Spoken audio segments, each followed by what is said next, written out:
Good evening, everyone. Let me also share with you the topic about theories of educational management by Tony Bosch. So let's start with the abstract. And under this, educational management is a field of study and practice concerned with the operation of educational organizations. It is emphasized in this statement that it is necessary to study, train, and evaluate in depth the learning and the management of an organization. That's why being a leader is not easy, but you must prepare and study it truly. Next, the present author has argued consistently that educational management has to be centrally concerned with the purpose or aims of education. These purposes or goals provide the crucial sense of direction to underpin the management of educational institutions. Unless this link between purpose and management is clear and close, there is a danger of managerialism, a stress on procedures at the expense of educational purpose and values. Therefore, management possesses no superordinate goals or values of its own. And let us take note that according to the National Council of the Professors of Educational Administration or NCPEA, this module has been peer reviewed, accepted, and sanctioned as a scholarly contribution to the knowledge base in educational administration.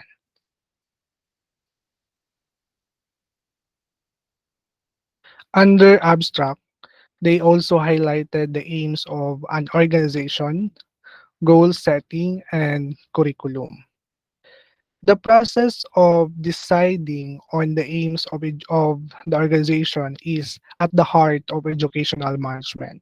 In some settings, aims are decided by the principal, often working in association with senior colleagues and perhaps a small group of lay stakeholders. In many schools, however, goal setting is a corporate activity undertaken by formal bodies or informal groups. School aims are strongly influenced by pressures from the external environment, and many countries have a national curriculum, and this often leave little scope for schools to decide their own educational aims.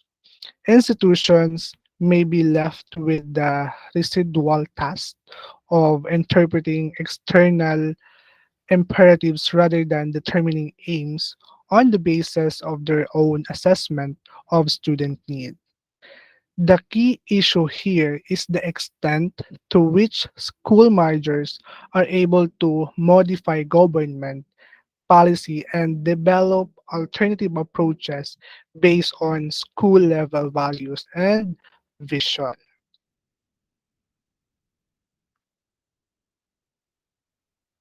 And now let's talk about the following theories of educational management.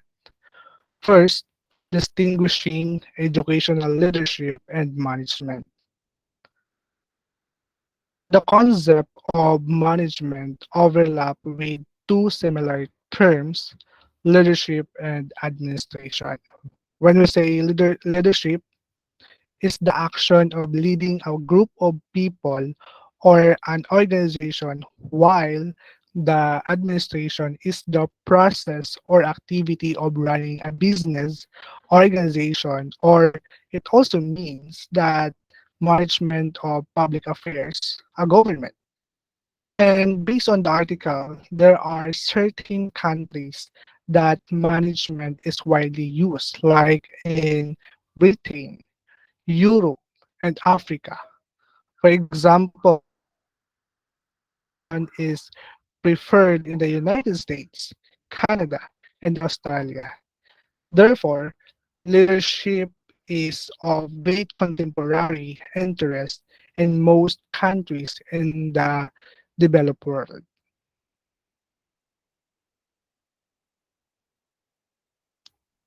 According to Denmark 1999, differentiates this concept whilst also acknowledging that there are competing definitions: leadership, management, and administration. School leaders experience tensions between competing elements of leadership, management, and administration. It is irrespective of how these terms are defined.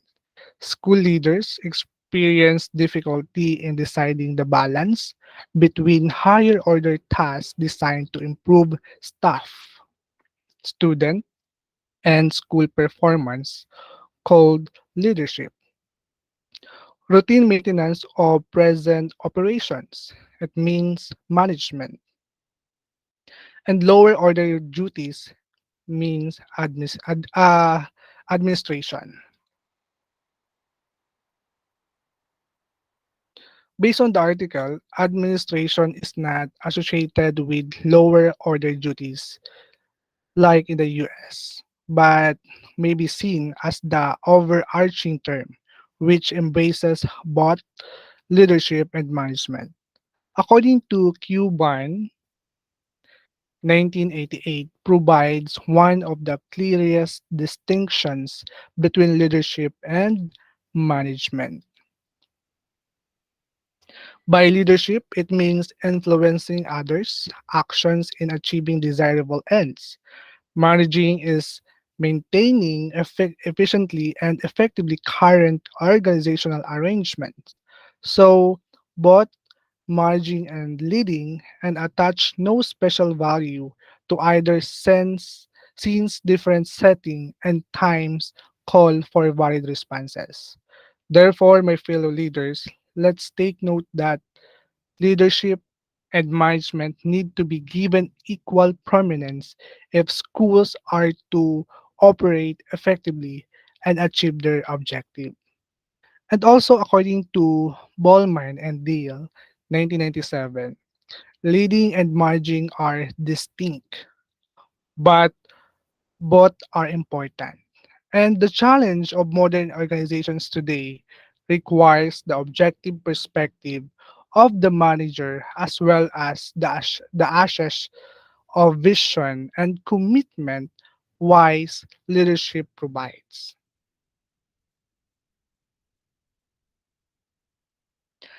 Second, conceptualizing educational management. Leadership and management are often regarded as essentially practical activities. It means that the determination of vision, the articulation of aims, the allocation of resources, and the evaluation of effectiveness all involve action. Practitioners tend to be dismissive of theories and concepts for their alleged remoteness from the real school situations. The increasing recognition of the importance of effective leadership for student outcomes and school improvement has led to an emphasis on the practice of educational leadership and management. Heads and principals have been inundated with prescriptions from politicians, officials, academics, and consultants about how to lead and manage their schools and colleges.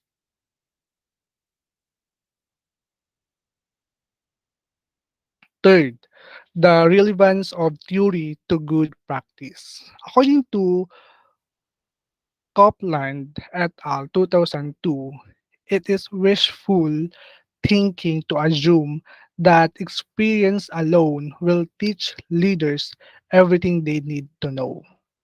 It is like in our field of education that teachers sometimes explain their decisions as just common sense.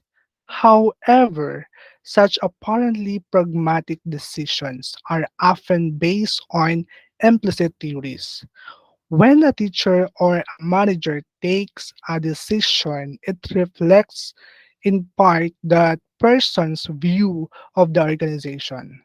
Such views or preconceptions are colored by experience and by the attitude engendered by that experience. These attitudes take on the character of frames of reference or theories, which inevitably influence the decision making process. Theory serves to provide a rationale for decision making. Managerial activity is enhanced by an explicit awareness of the theoretical framework underpinning practice in educational institution.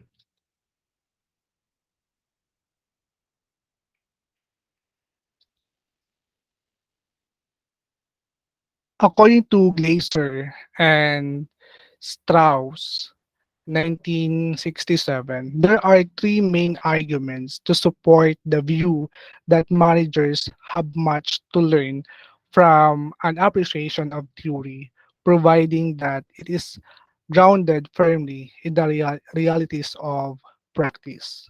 First, reliance on facts as the sole guide to action is unsatisfactory because all evidence requires interpretation. It means theory provides mental models to help in understanding the nature and effects of practice.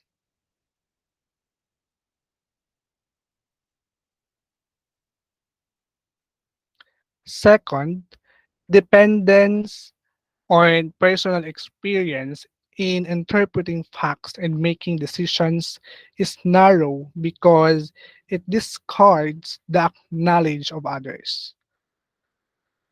It means familiarity with the arguments and insights of theorists enables the practitioners to deploy a wide range of experience and understanding in resolving the problems of today. An understanding of theory also helps reduce the likelihood of mistakes occurring while experience is being acquired.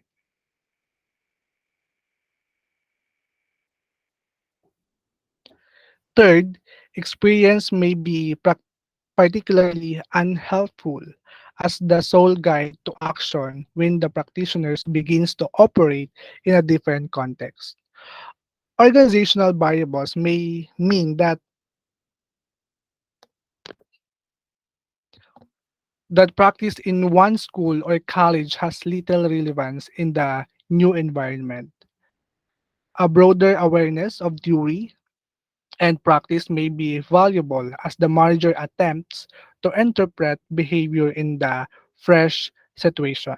Therefore, let's highlight that theory is useful only so long as it has relevance to practice in education. It is, it is because, according to Hoyle, 1986, distinguishes between theory for understanding and theory for practice, while both are potentially valuable. The latter is more significant for managers and education. So, the relevance of theory should be judged by the extent to which it informs managerial action and contributes to the resolution of practical problems in schools and colleges.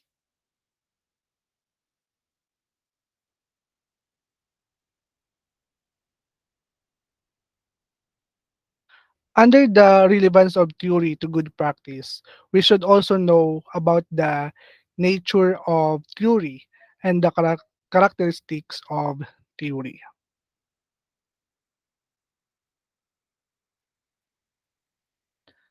The nature of theory. In the nature of theory, it means that there is no single or all embracing theory of educational management.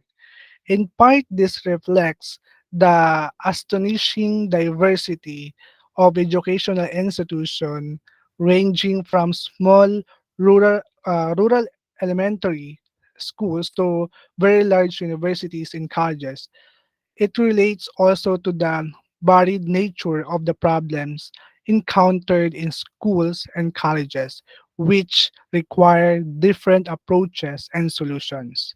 Above all, it reflects the multifaceted nature of theory and education and the social sciences. And according to Rip Bean's 1985, students of educational management who turn to organizational theory for guidance in their attempt to understand and manage educational institutions will not find a single universally applicable theory but a multiplicity of theoretical approaches, each jealousy guarded by a particular epistemic community. It means that there was a great interest in educational leadership in the early part of the 21st century. This is because of the widespread belief that the quality of leadership makes a significant difference to school and student outcomes.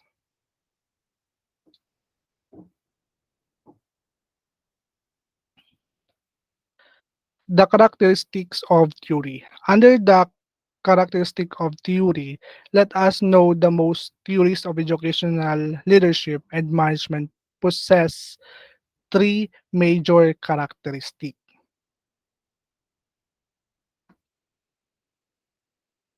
First, theories tend to be normative in that they reflect beliefs about the nature of educational institutions and the behavior of individuals within them.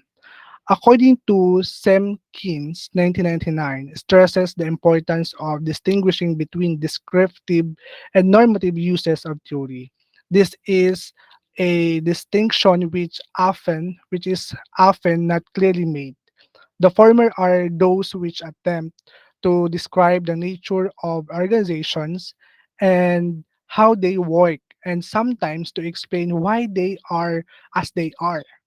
The latter, in contrast, attempt to prescribe how organizations should or might be managed to achieve particular outcomes more effectively. Second, theories tend to be selective or partial in that they emphasize certain aspects of the institution at the expense of other elements. It pertains that the spousal of one theoretical model leads to the neglect of other approaches. Schools and colleges are arguably too complex to be capable of analysis through a single dimension.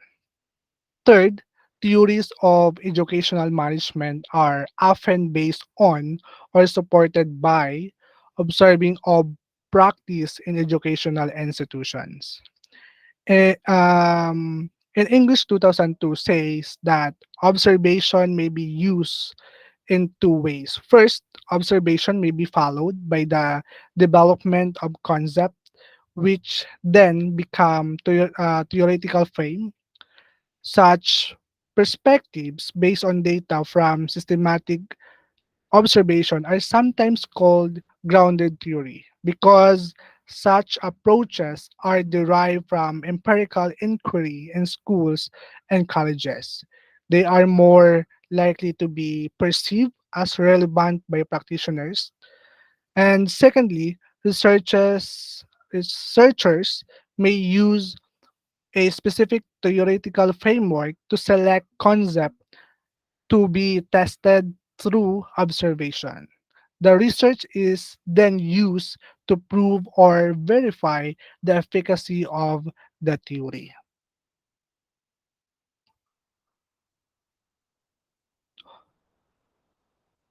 Fourth, managerial leadership. The type of leadership most closely associated with formal models is managerial. Managerial leadership assumes that the focus of leaders ought to be on functions tasks, and behaviors, and that if these functions are carried out competently, the work of others in the organization will be facilitated. Most approaches to managerial leadership also assume that the behavior of organizational members is largely rational. According to Latewood et al. 1999, authority and influence are allocated to formal positions in proportion to the status of those positions in the organizational hierarchy. This definition is remarkably close to that given for formal models in the author's trilogy of books and on this topic. According to Caldwell, 1992, argues that managers and leaders of self-managing schools must be able to develop and implement a cyclical process involving seven managerial functions, which is goal setting, needs identification, priority setting, planning, budgeting, implementing, and evaluating. It is significant to note that this type of leadership does not include the concept of vision, which is central to most leadership models. And according also to Dressler's 2001 review of leadership in charter schools in the United States shows the significance of managerial leadership, and traditionally the principal's rule has been clearly focused on management responsibilities. And also, my fellow leaders, let's take note that the managerial leadership is focused on managing existing activities successfully rather than visioning a better future for the school. This approach is very suitable for school leaders like us working in centralized system as it prioritizes the efficient implementation of external imperatives, notably those prescribed by higher levels within the bureaucratic hierarchy.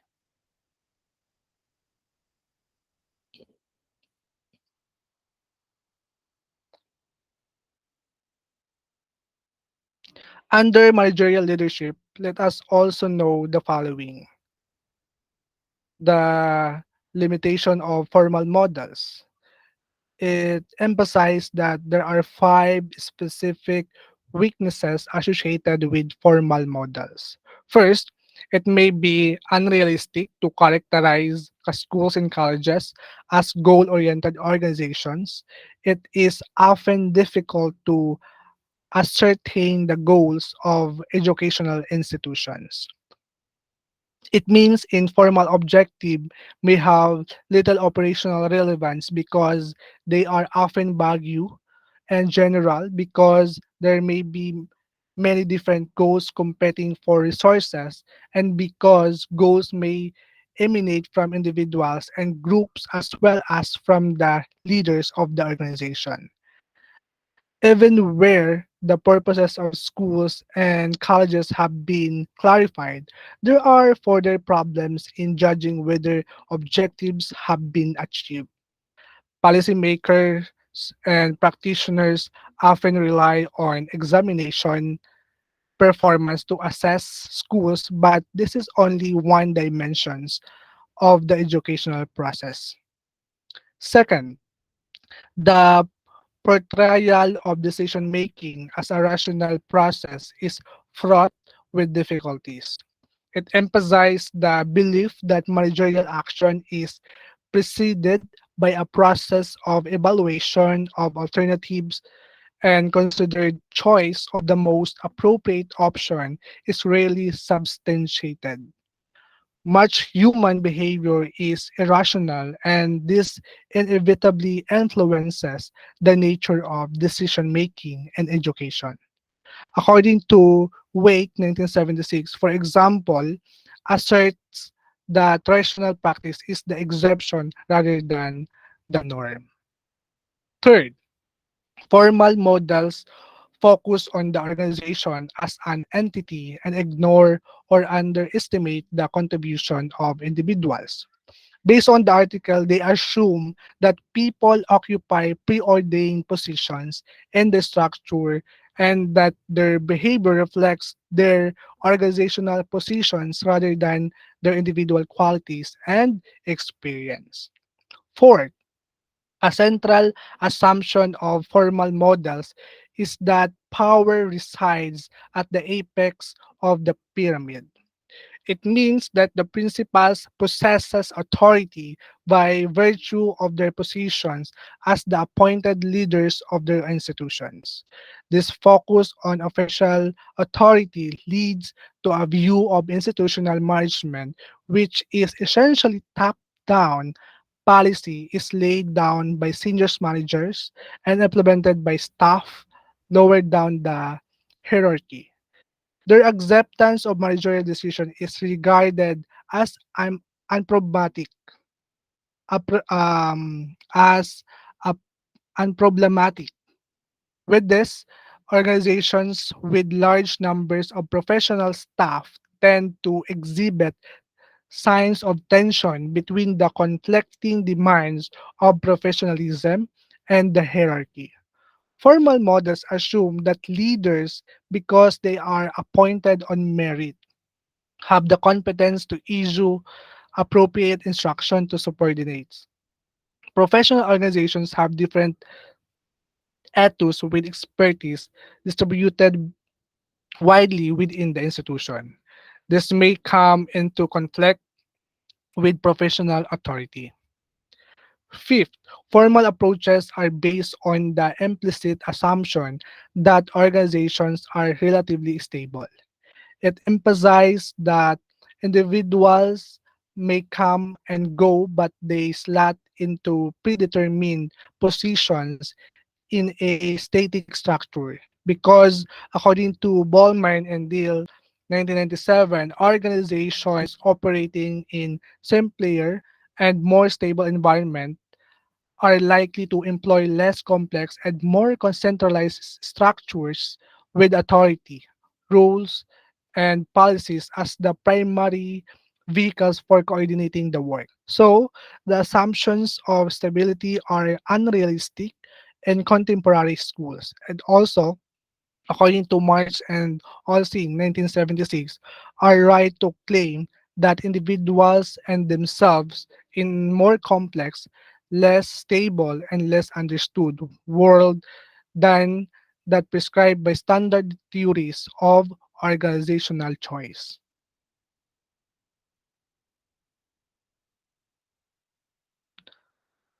4.2, are formal models still valid? In the article, it explained that these criticisms of formal models suggest that they have serious limitations. The dominance of the hierarchy is compromised by the expertise possessed by professional staff.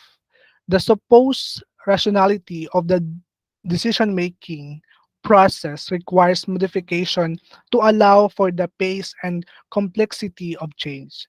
The concept of organizational goals is challenged by those who point to the existence of multiple objectives in education and the possible conflict between goals held in individual, departmental, and institutional levels.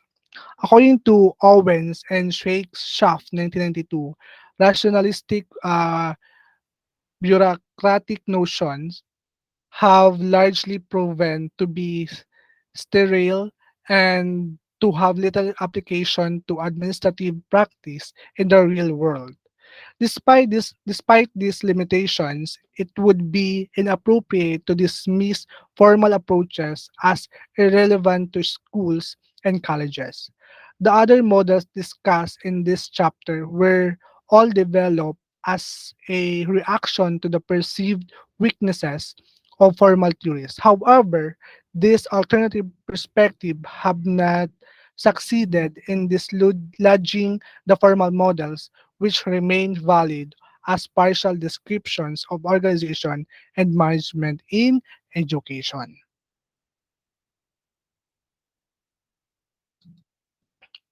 4.3 Central features of collegial models. According to Bosch 2003, collegial models include all those theories that emphasize that power and decision making should be shared among some or all members of the organization. It emphasized that collegial models assume that organizations determine policy and makes decisions through a process of discussion leading to consensus. Power is shared among some or all members of the organization who are thought to have a shared understanding about the aims of the institution. According to Brandreth, 1998, says that collegiality can be broadly be defined as teachers conferring and collaborating with other teachers. It explains that the reason to pursue the study and practice of collegial collegiality is that presumably something is gained when teachers work together and something is lost when they do not.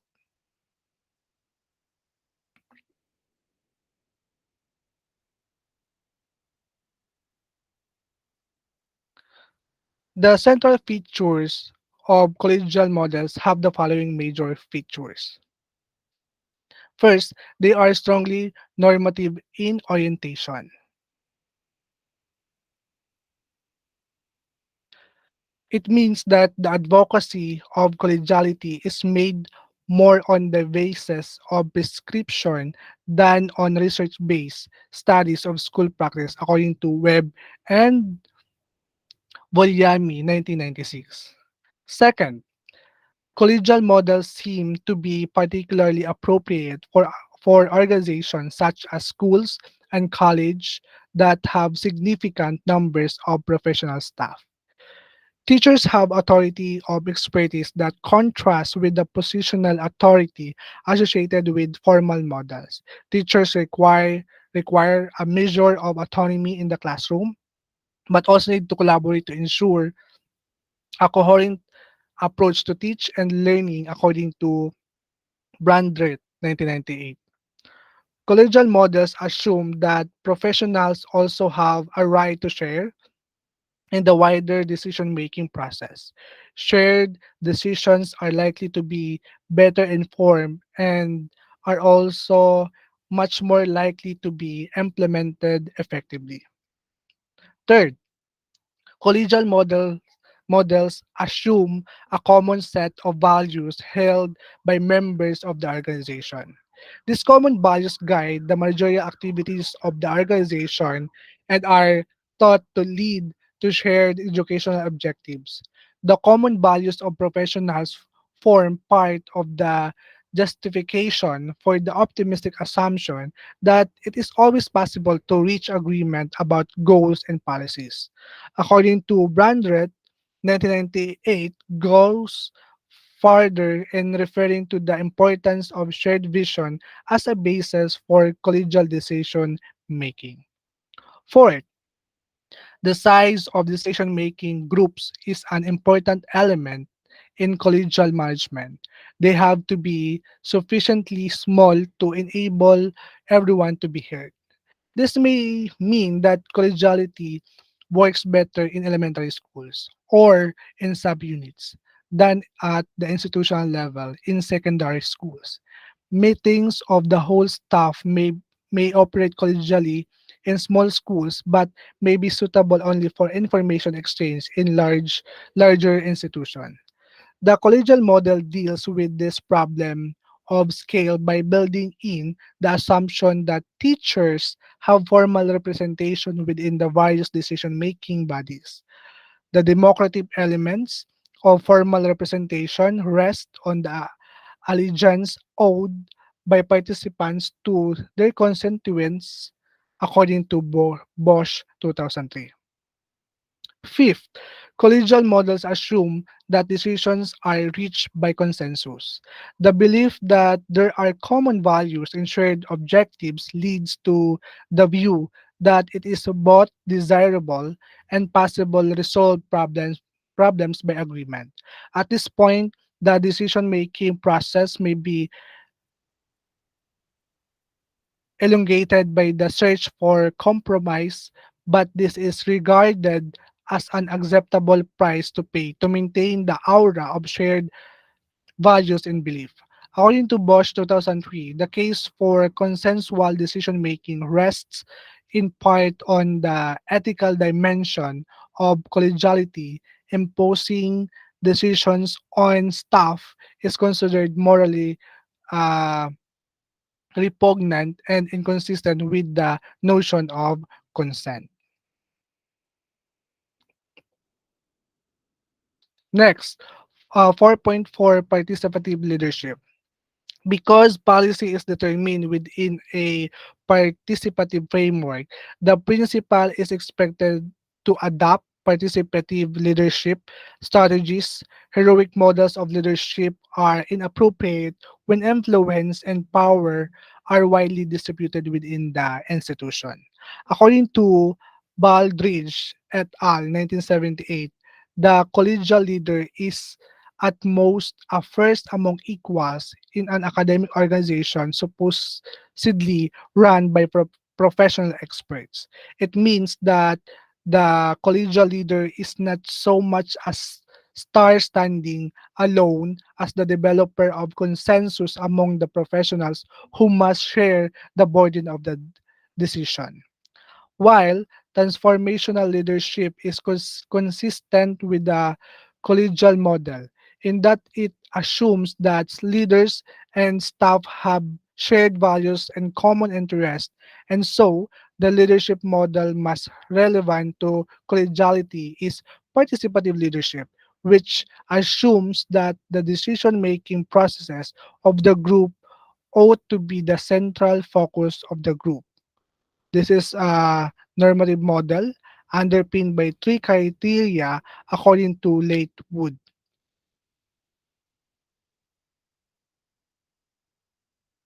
First, participation will increase school effectiveness. It means that students who participate in extra activities get better grades. This is because of the skills they learn from participating in different activities. Students learn to manage time, organizational skills, and improve self-confidence. Students also learn to express themselves in a better way. Second, participation is justified by democratic principles.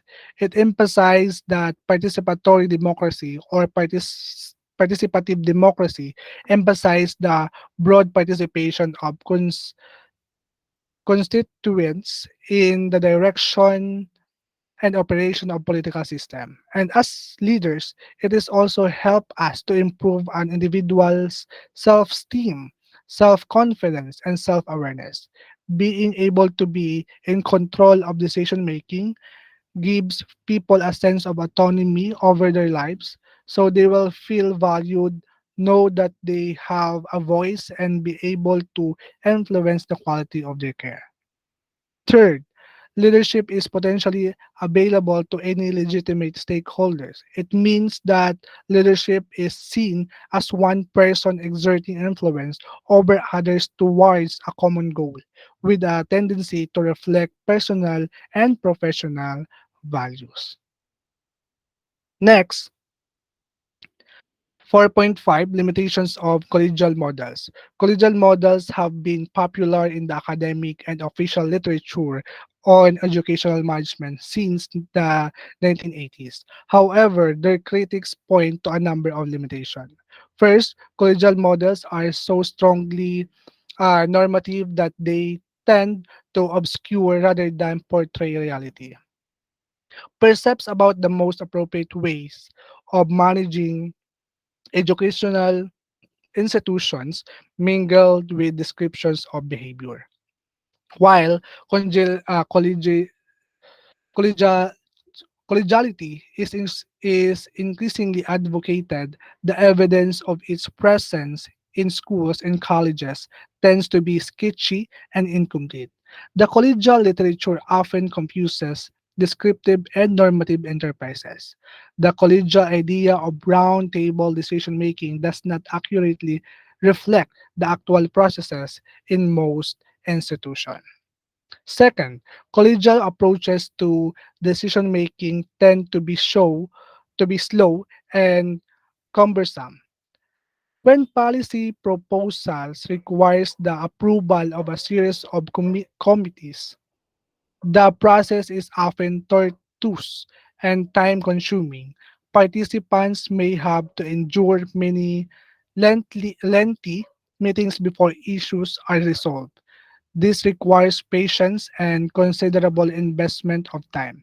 Several English primary school heads interviewed by Webb and Bolyami 1996 referred to the time-consuming nature of meetings where the discussion pace seemed to go on and on. And I felt we were not getting anywhere. Third, a fundamental assumption of democratic models is that decisions are reached by consensus. It is believed that the outcome of debate should be agreement based on the shared values of participants. In practice, too, teachers have their own views and may also represent constituents within the school or college. Inevitably, these sectional interests have a significant influence on committees' processes. The participatory framework may become the focal point for disagreement between action. Fourth, collegial models have to be evaluated in relation to the special features of educational institution. The participative aspect of decision making exists alongside the structural and bureaucratic components of schools and colleges.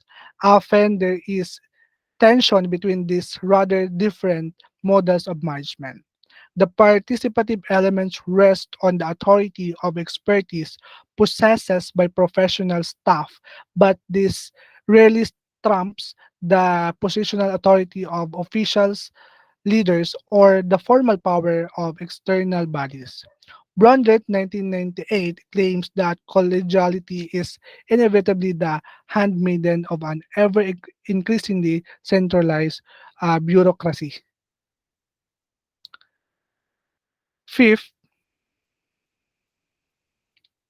collegial approaches to school and college decision making may be difficult to sustain because principals remain accountable to various external groups.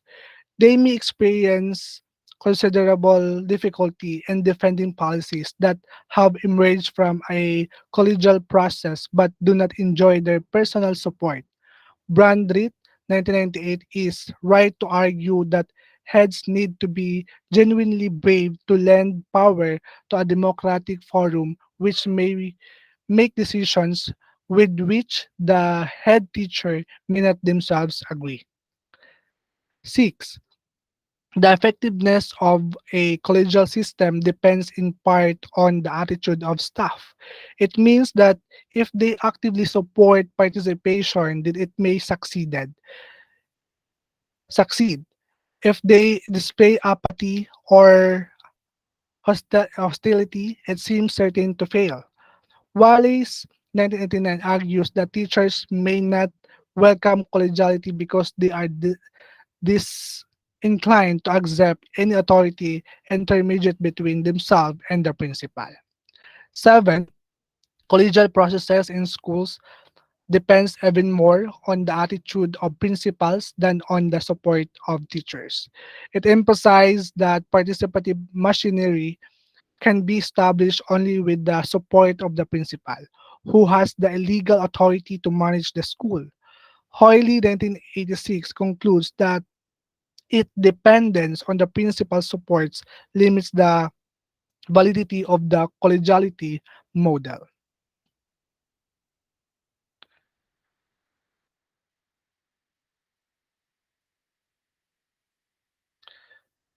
Fifth theory, we have societal culture. Most of the literature on culture in education relates to organizational culture, and that is also the main focus of this section. However, there is also an emerging literature on the broader theme of national or social culture. According to Walker and Denmark 2002, refer to issues of context and stress the need to avoid discontextualized paradigms in researching and analyzing educational system and institutions. And to Denmark and Walker 2002 provide a helpful distinction between societal and organizational culture. First, societal cultures differ mostly at the level of basic values, while organizational cultures differ mostly at the level of more superficial practices as reaffected in the recognition of particular symbols, heroes, and rituals. This allows organizational cultures to be deliberately managed and changed, whereas societal or national cultures are more enduring and change only gradually over longer time periods. Second, societal culture is one important aspect of the context within which school leaders must operate. They must also contend with organizational culture, which provides a more immediate framework for leadership action. Next, central features of organizational culture. First, it focuses on the values and belief of members of organization. It means shared values, shared belief, shared meaning, shared understanding, and shared sense making are all different ways of describing culture. These patterns of understanding also provide a basis for making one's own behavior sensible and meaningful. Second, the cultural model focuses on the notion of a single or dominant culture in an organizations, but this does not necessarily mean that individual values are always in harmony with one another. There may be different and competing value systems that create a mosaic of organizational realities rather than a uniform corporate culture. Large multipurpose organizations, in particular, are likely to have more than one culture.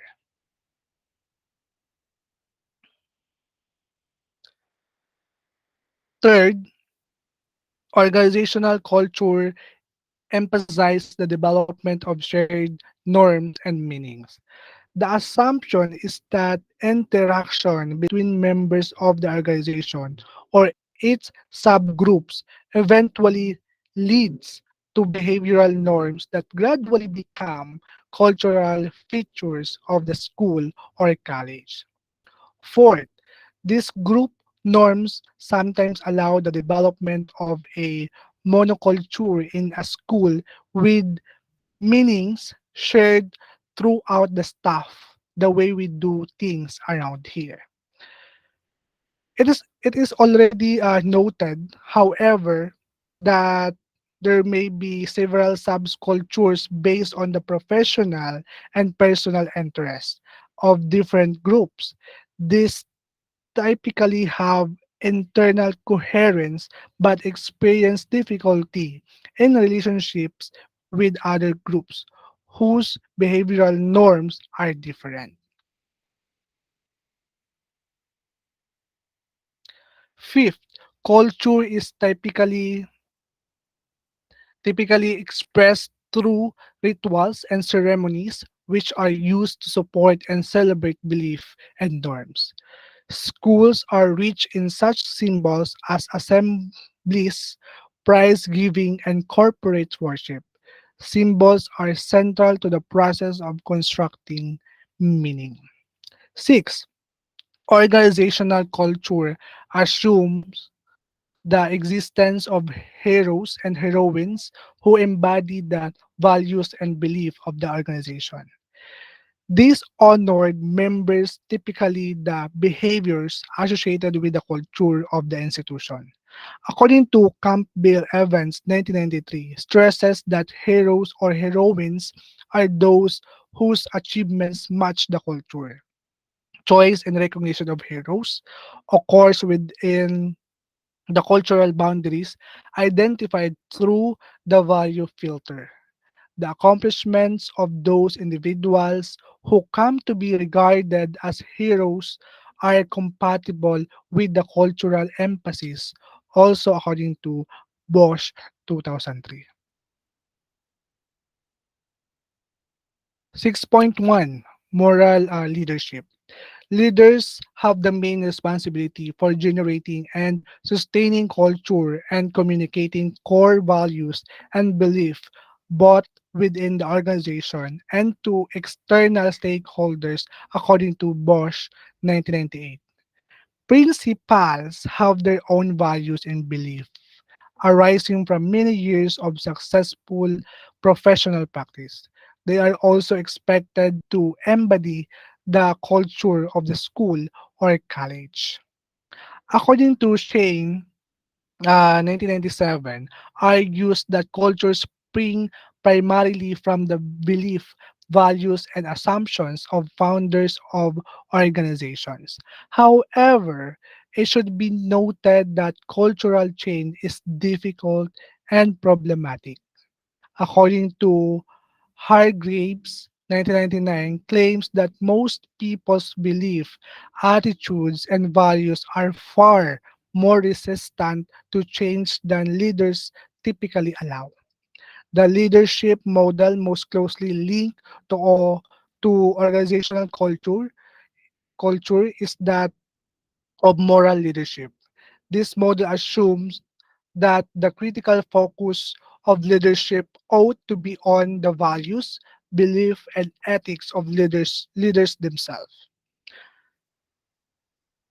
According to Sir Giovanni 1984 says that excellent schools have central zones composed of values and belief that take on sacred or cultural characteristics. It emphasized that the moral dimension of leadership is based on normative rationality, rationality based on what we believe and what we consider to be good. So, my fellow leaders, let us take note that moral leadership is consistent with organizational culture and that it is based on the values, belief, and attitude of principals and other educational leaders. It focuses on the moral purpose of educational and on the behaviors to be expected of leaders operating within the moral domain. It also assumes that these values and belief uh, coalesce into shared norms and meanings that either shape or reinforce culture. The rituals and symbols associated with moral leadership support these values and underpin school culture.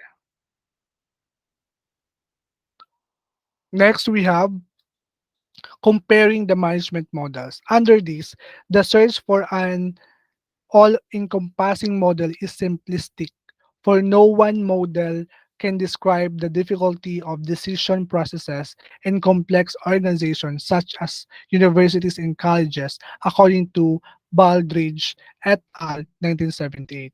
It emphasized that the six management models discussed in this chapter represent different ways of looking at educational institutions, and each screen offers valuable insights into nature of the management in education, but none provides a complete picture.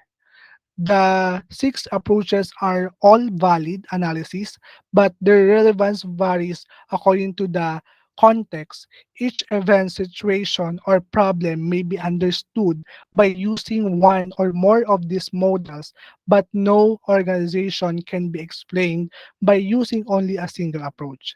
There is no single perspective capable of presenting a total framework for our understanding of educational institution.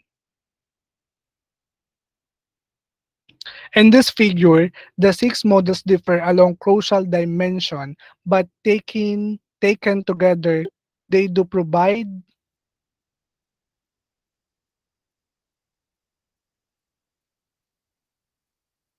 they do provide a comprehensive picture of the nature of management in educational institution. It is also emphasizing the increasing complexity of the educational context that may appear to lend support to the ambiguity model with its emphasis on turbulence and anarchy. However, this approach provides few guidelines for managerial action and leads to the view that there has to be a better way.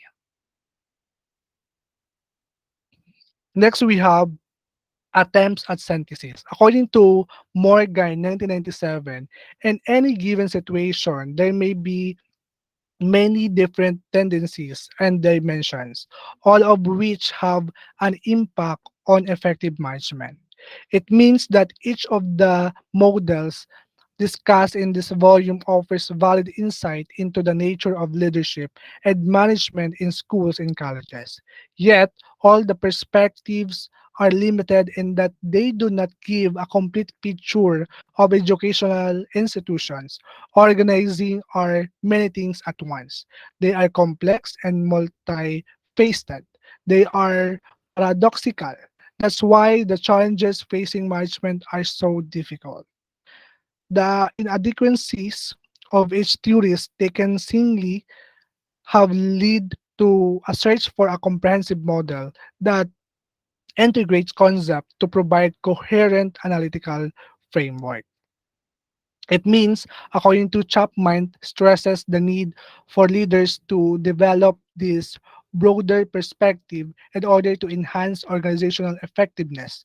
Visionary and creative leadership and effective management in education require a deliberate and conscious attempt at integration, enmeshment, and coherence.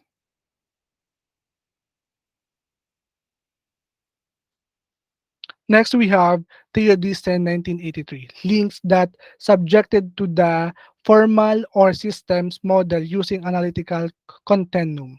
He argues that a systems perspective is the most appropriate way of explaining national developments, while individuals and subunit activities may be understood best by utilizing the individual meanings of participants. Then, uh, Theodicen Theodicyne's analysis is interesting and plausible.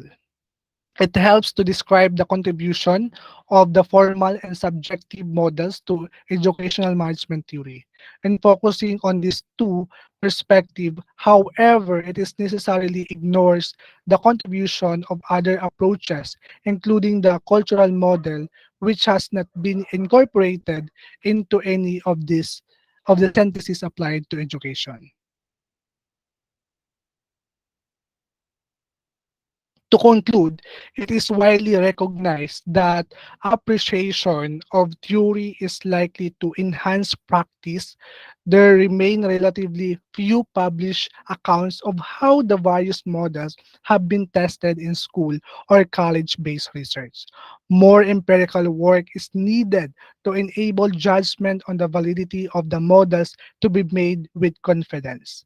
The objectives of such research program would be to test the validity of the models presented in this volume and to develop an overarching conceptual framework. It is a tough task, but if awareness of theory helps to improve practice, as we have desired to demonstrate, then more accurate theory should produce more effective practitioners and better schools. That would be all, and thank you for your listening.